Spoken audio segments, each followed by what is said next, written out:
Hi friends, ఈరోజు మళ్ళీ మీకోసం ఇంకో రెసిపీతో వచ్చేసాను. అదేంటంటే వంకాయ మెంతాకు కలిపి ఫ్రై చేశాను. ఏ సైడ్ డిష్‌లోకైనా సరిపోతుంది. బాగుంటుంది టేస్టీగా. నేను దీనికోసము ఇప్పుడు ప్రాసెస్ ఇంగ్రీడియంట్స్ చూపిస్తాను.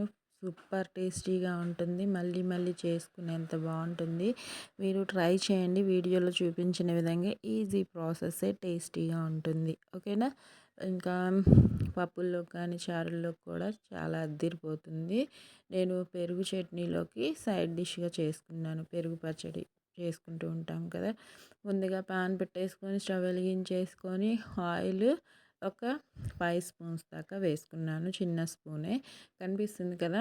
ఇంకా వేసేసుకొని హై ఫ్లేమ్లోనే పెట్టుకోండి, మీడియం అవసరం లేదు. వంకాయ పీసెస్ పొడవు వంకాయ అయితే టేస్టీగా బాగా వస్తుంది. నేనైతే పొడవు తీసుకున్నాను. మీకు ఏది అవైలబుల్గా ఉంటే ఆ వంకాయని వాడేసుకోండి. ఓకేనా?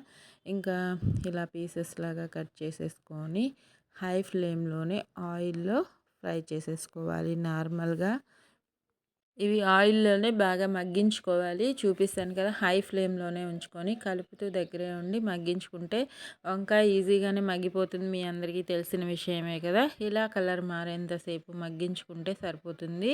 ఇంకా వీటిని పక్కకు తీసి పెట్టేసుకుందాము. నేను పావు కేజీకి 6 వచ్చాయి వంకాయలు, పొడవు వంకాయలు. వాటితో నేను 4 రెసిపీస్ చేశాను. 3 రెసిపీస్ సారీ. ఇది ఒక రెసిపీ, పెరుగు పచ్చడి ఒక రెసిపీ, ఇంకొక వంకాయ పచ్చడిలో వేసుకున్నాను.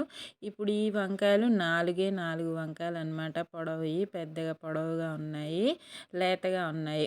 ఉల్లిపాయలు మీడియం సైజు 2, వెల్లుల్లి 10 రెబ్బలు చిన్న చిన్న పీసెస్ లాగా కట్ చేసుకున్నాను.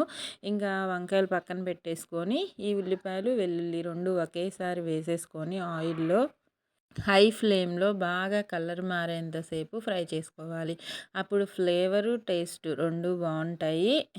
ఇంకా కలర్ మారితే మనకి టెక్స్చర్ కూడా బాగా వస్తుందన్నమాట. అవి బాగా ఫ్రై అయిన తర్వాత ఒక్క టొమాటో తీసుకుంటున్నాను, పెద్దది సరిపోతుంది. పచ్చిమిర్చి 3 చిన్న చిన్న పీసెస్ లాగా కట్ చేసుకున్నాను. టొమాటో ప్లస్ పచ్చిమిర్చి అవి ఫ్రై అయిన తర్వాత వేసుకుంటే అది కూడా ఈజీగానే ఫ్రై అయిపోతుంది. టొమాటో ఈజీగానే మగ్గిపోతుంది కదా. ఇది కూడా హై ఫ్లేమ్లోనే పెట్టుకొని చక్కగా మగ్గించేసుకున్నాను. ఇంకా ఫ్రై అయినట్టు అయిపోతుంది.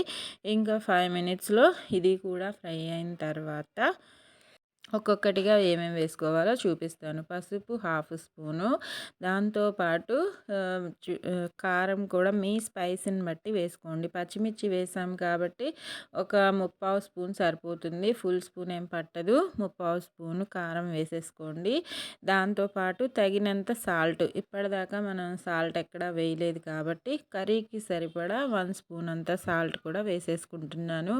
కారం బాగా ఫ్రై అవ్వాలన్నమాట, పచ్చివాసన పోవాలి. ఇంకా మెంతాకులో సగం కట్ట తీసుకున్నాను. సగం కట్ట మెంతాకుని నీట్గా వాష్ చేసి పక్కన పెట్టేసుకున్నాను. మనం ఇంకా దీంట్లో మసాలాస్ కూడా ఏం అవసరం లేదు.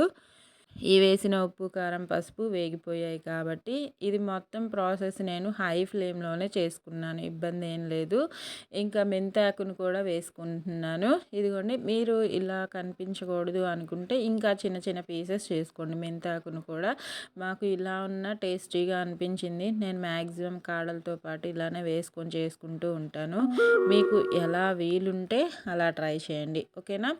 ఇంకా మెంతాకు కూడా బాగా ఫ్రై అయింది అనుకున్న తర్వాత మెంతాకు వేసాక ఒక 5 మినిట్స్ లో ఫ్లేమ్లో మగ్గించుకోండి. ఇంకా ఈ కారం అన్ని మసాలాస్ మెంతాకు పడతాయి. ఇంకా వేయించి పెట్టుకున్న వంకాయ పీసెస్ని కూడా వేసేసుకొని చక్కగా మిక్స్ చేసుకొని లో ఫ్లేమ్లో ఒక 5 మినిట్స్ మగ్గించుకోండి.